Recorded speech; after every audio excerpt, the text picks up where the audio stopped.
Ayun mga lods, napakabilis mag-renew ng ORCR dito sa United Nation TQM. Pauwi na ako mga lods. Tara samahan niyo ako mga lods. Daan tayo sa Parisan ni Diwata.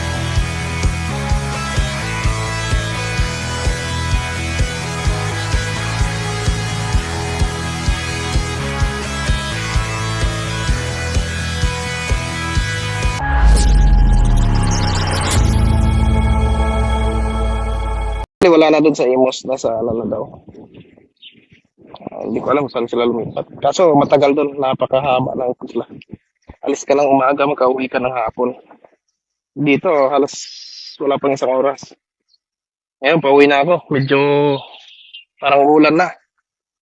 Dadaan muna tayo kay ano, kay back lang to kay ano, kay Paris Overload. Si Tiwata. Sisilipin lang natin yung area kasi hindi naman tayo pwede doon. Actually, bawal yung Muslim doon kasi yung kainan ni Diwata, halo-halo yung ano niya, yung Peppa Pig tsaka yung manok. Kaya bawal tayo doon. Sisilip lang tayo.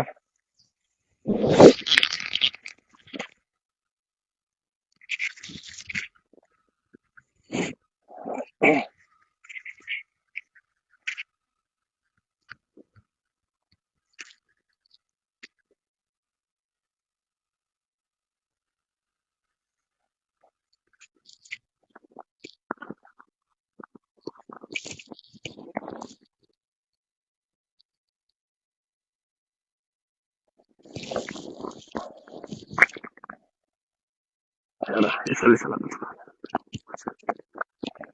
Bismillah, alis na tayo.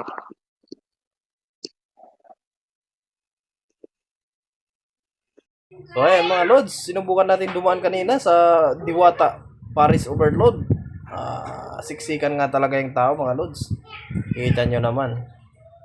Ayan, napakaraming tao mga lods. Bayad Gcash dito po. Dito ka.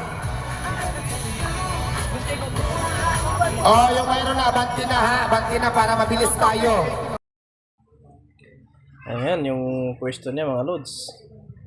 Hindi ko na pinakita sa inyo mga lods. Binugbog ako ng Diwata. Ano na pala yan ngayon mga lods. Medyo mahigpit na siya. Nananapak na yan mga lods. Hindi mga lods, biro lang. Yan mga tao. Actually nakapila sila dyan. Dinadayo na talaga yung parisan niya. So hanggang dito na lang po mga lods. Huwag niyong kalimutan mag-subscribe sa aking channel. At huwag niyo rin kalimutang pindutin ang notification bell. Hanggang sa muli mga lods. God bless sa inyong lahat dyan.